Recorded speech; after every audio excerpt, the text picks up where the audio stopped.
A qualquer momento, tudo que está próximo dele será iluminado por clarões desferidos pelo fio invisível que liga seu barco à sua destinação misteriosamente distante. O mais humilde objeto ou o menor trapo de experiência podem, inesperadamente, tornar-se um condutor de infinidades, carregados com a força que antes estava distribuída sobre uma ordem totalmente compreensível, que mantinha nos seus lugares corretos as coisas grandiosas e pequenas. Como bem explica Erich Eller nessa passagem, o artista tem o poder de iluminar de uma luz nova os objetos batidos. Nesse sentido, a obra de Diogo Hruštov traz fôlego à realidade cotidiana, porque todos os objetos batidos se encontram representados ali, porém carregados com nova força. De cara, vemos que sua obra foge do abstrato, ela é mimética. Imita a realidade sem ser realista. É visível a influência de uma certa arte bidimensional, sem pretensão ao realismo, misto de estilos como street art, quadrinhos, pop art, claro, sem se restringir a um só tipo. Sua pincelada e seu corte no stencil guardam muita originalidade em seus murais, seus lambe-lambes e suas telas de tinta acrílica ou as de serigrafia. Com uma assinatura intradiegética, isto é, inserida na narrativa da pintura, e sua releitura da urbanidade da América do Sul e caribenha, em destaque o centro degradado e a periferia das grandes metrópoles latino-americanas, sua obra é no mínimo necessária no presente momento. Os desenhos de Diogo Hruštov enunciam as cidades e seus habitantes. Ela ilumina aspectos urbanos e humanos, principalmente os aspectos desvalorizados pelo grande capital, que são, contudo, captados e capitalizados pela arte e pelo olhar empático de Hruštov. O artista eleva, lança luzes, mimetiza nas telas os aspectos que encerram a materialidade do urbanismo mais humilde. O telhado de amianto, muros de tijolo furado sem reboco, muros de placa, fachadas de comércio decadentes. Sua obra dialoga também com a arquitetura Art Deco de Goiânia, a arquitetura colonial de Goiás e promove uma integração com nossos vizinhos, retratando cidades da América Hispânica, como Havana, Cusco, o sítio de Tiwanaku, e o intercâmbio de Hruštov com os povos irmãos percorre ainda murais da Argentina e Colômbia. Mas não são a arquitetura e as texturas da materialidade o que está no primeiro plano de sua obra. O destaque de cada pintura cabe ao elemento humano, os periféricos, os ambulantes, a vida pulsante dos jovens pobres nos escombros de um mundo que não foi feito para eles, mas onde precisam se movimentar e procurar o seu lugar em meio ao caos. Esses jovens se recusam a aceitar os símbolos que mantêm a hierarquia de um mundo agressivo, explorador e brutal. Aí que entra a iconoclastia das figuras dos descobridores. Cristóvão Colombo, Raposo Tavares, Bartolomeu Bueno da Silva, o Anhanguera, mito fundador do estado de Goiás para uns, usurpador para outros, incluindo aí Hruštov.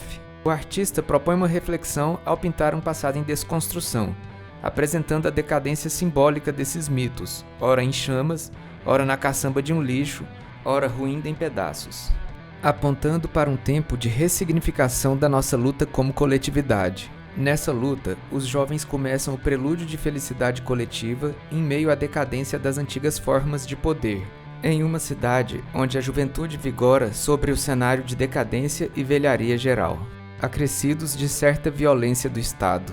Mas essa juventude que emana energia se destaca desse cenário e quebra a possibilidade de ser a continuação craquelada e desbotada do ambiente decadente da cidade que se esfacela ao seu redor.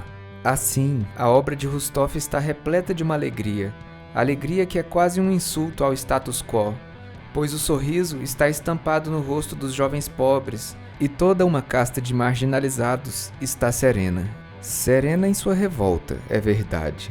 Esse clima de tranquilidade ostentado por aqueles que estão à margem é quase um desafio ao sistema, dado que isso quebra a lógica capitalista de que o bem-estar deve ser um produto comprado caro. Margem, que é um tema importante na obra de Hruštov, pois é o lugar que coube a essas pessoas excluídas pelo capital, e onde converge o exercício da cultura, do lazer, da alegria, da confraternização. Existe toda uma sociedade ali. O marginalizado recusa o lugar de tristeza e violência que o sistema quer lhe imputar. Essas pessoas sorriem, amam, produzem e consomem arte existem e resistem nos espaços que lhes sobram na máquina do capital. Esses restos e sobras se tornam um banquete. Um exemplo é o quadro intitulado Dia Inútil. Nele, um grupo de pessoas acompanhadas de uma capivara se reúne às margens de uma rodovia bem movimentada. Estão ali na condição alegórica e material de marginais, sem contudo se entregarem ao derrotismo. Essas pessoas usufruem das delícias que a margem oferece, sem aceitarem o script do sistema que lhes quer submeter ao sofrimento e à degradação por não poderem ou recusarem fazer parte desse mesmo sistema. Há espaço ali nas margens para a arte e cultura, extrapolando mesmo para o multiculturalismo. E quanto à capivara? Bem, ela parece compor um aspecto recorrente na obra do artista. Vemos ali a quebra de hierarquia entre os homens e os demais animais. O humano não está no topo de todas as coisas, mas se encontra inserido no círculo ecológico com todos os demais seres. Essa tela convida à convivência múltiplas experiências e múltiplas culturas.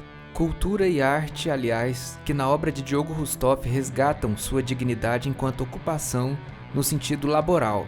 O artista é também um operário. A arte, a cultura, as ciências humanas são uma barricada, reduto de resistência contra a ignorância e seu avatar político, o fascismo. Ter lazer para o pobre, para o operário, para o cidadão precário, também é uma forma de resistir ao poder, que quer usar toda a força de trabalho e tempo livre de corpos tristes. Por isso, esse clima de despreocupação impresso na obra não é uma desoneração dos donos do poder, que são responsabilizados sim pelo mal-estar e pelo estreitamento das possibilidades permitidas aos jovens das classes menos abastadas, que às vezes podem experimentar algum desânimo. Diogo Rousseff, de certo modo, é o antípoda de Edward Hopper.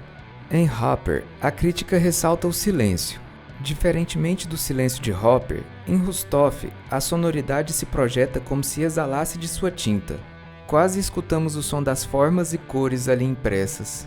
Ao contrário das figuras tristes e retraídas de Hopper, absortas em seu labor cotidiano nas grandes metrópoles, em Rousseff vemos o clima geral de esperança e alegria, como a desafiar o poder que deseja subjugar pela tristeza.